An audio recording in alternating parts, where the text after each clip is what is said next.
Strange sightings of unknown creatures are frequently reported across the country. But the account of the Mothman in West Virginia is one of the most puzzling.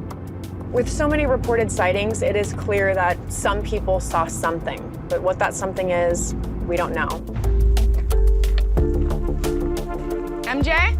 Paranormal investigator MJ Benias contacted me with fresh evidence that the Mothman is not only real, but might have returned. Welcome to Point Pleasant, and welcome to the site of the old Silver Bridge. I'm an author and researcher in the paranormal space. I've always been drawn to people who have had strange experiences. I really enjoy researching the unexplained things that go bump in the night.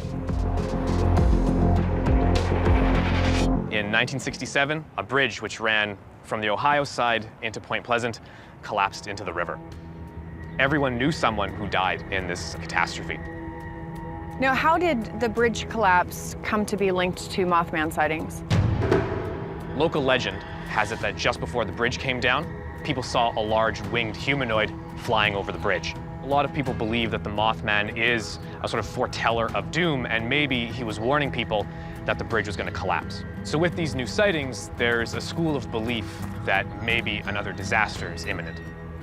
I do think the idea of a winged creature being the cause of the Silver Bridge collapse is odd, but I do look forward to looking at the new evidence and trying to figure out what really happened. Jen, meet Point Pleasant's most famous resident. Wow. It's definitely one artist's interpretation. This is probably the most famous image of Mothman. On a chilly fall night in November 1966, two young couples drove into the TNT area north of Point Pleasant, West Virginia, when they realized they were not alone. What they saw that night has evolved into one of the greatest mysteries of all time. What really happened? What did these people see?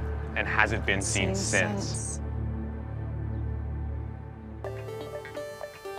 Thank you. I'm interested to know what these new sightings have been all about. In 2016, a hunter submitted these to a local TV station. He said that he saw this creature moving through the trees and flying over, and he managed to snap 3 photos of it. The shot that got the most media attention was this one. You can see why. It has a very humanoid shape. A lot of people in town think that maybe Mothman's back. Here you guys go. Thanks very much. That's an interesting shirt. Oh, thank you. He's still here, eh? I'm sure he's around here somewhere.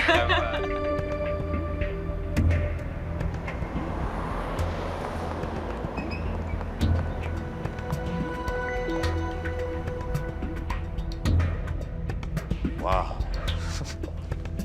Look at this place. The Moth Museum has a lot of history in it, from newspaper clippings to actual artifacts. Literally, it's a little storehouse of this town's tragic past. I'm Ashley. Hi, Ashley. I'm Jeff's daughter. It's run by a father and daughter, and they have a lot of first-hand knowledge of the events. What are these up here? The police depositions, 1966. The Mothman came to Point Pleasant.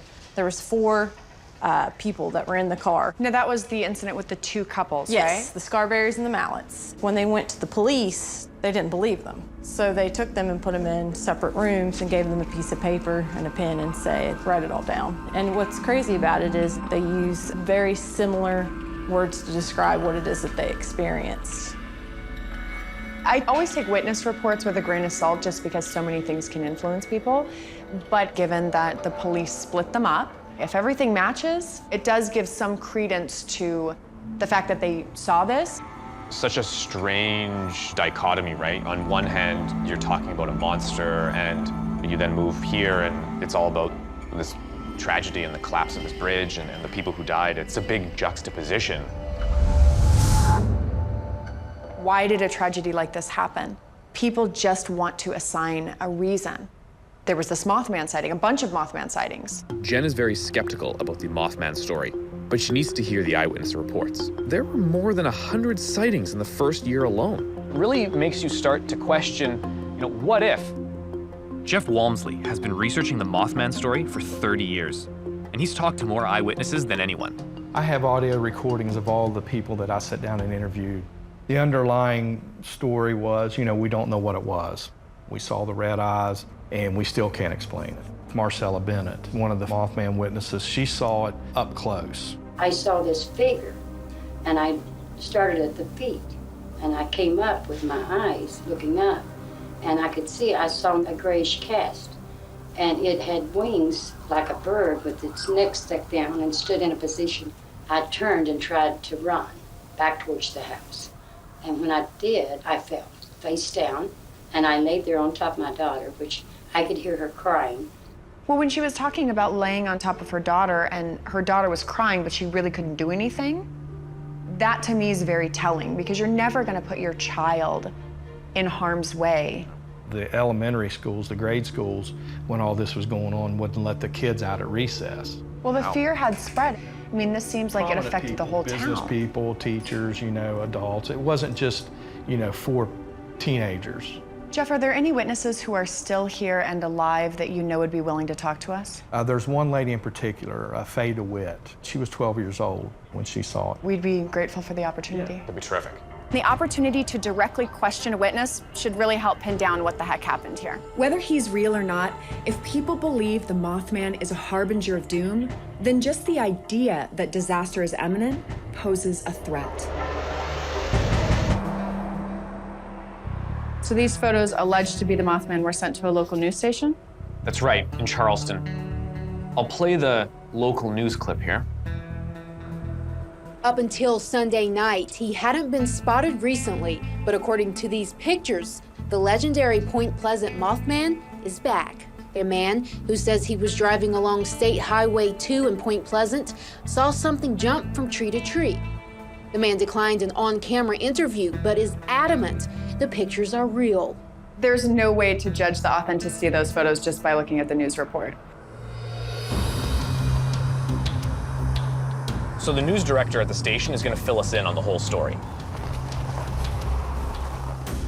We've been investigating the Mothman case in Point Pleasant. How did you get these pictures? A viewer sent us an email with a picture attached.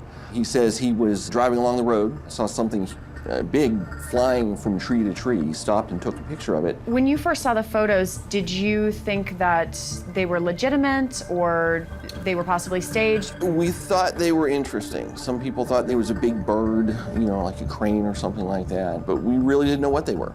Did he come forward anonymously or did he tell you who he was? We assigned a reporter and set up an interview. Before the meeting, he backed out.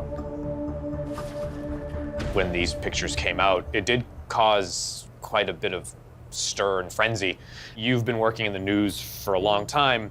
When you see photos like this come in anonymously, right, what's your first gut response? Well, you never know. You try to keep an open mind about things like that. What I see is a large bird of prey carrying something. Right. Now, he gave the news station contact information and his name, but he asked that it be kept anonymous? Yes, because he was new to the area. He didn't want people thinking he was crazy. The story behind the photos is very suspect, but I'm keeping an open mind and I want to meet with the eyewitness.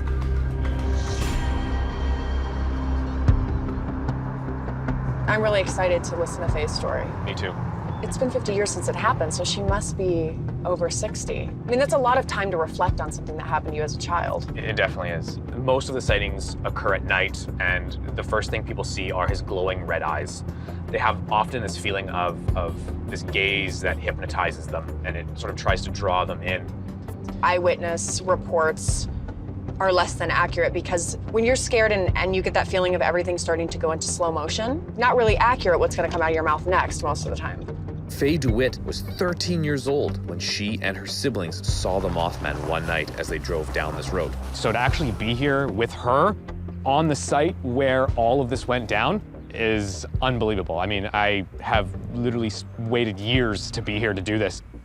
As soon as we turned down that road, it was about 1/4 of a mile, and that's when my brother saw something by my window, and it followed us. So he thought, well, it's keeping right up with the car. Was it flying next to the car, or was it running next to the car? I did not see any wings, But I knew we were going fast enough, no human could have run beside the car like that. This happened at night, so how were you able to see the feathers and the coloring? Well, I could see it pretty clear because it was right there next to me, about as close as I am to you. And then I could see that it had shoulders like us, and it had a neck like us, and it wasn't a long, skinny one like they were saying it was a sandhill crane. It didn't have nothing like that. How did it leave you? How did you get away from it? My brother whipped in here real fast to try to throw that thing off. You think making that sharp turn, it didn't even phase it. It kept right up with the car. So what happened when you stopped? It jumped from being right there beside the window on top of the hood of the car. So it was sitting on the hood of the car Yes, for several minutes, yes. and then what happened? It just jumped again, and when it did, that's when I finally saw some wings. It just opened them up just as big and pretty as any bird would have. And it just went off over into there and going in the night.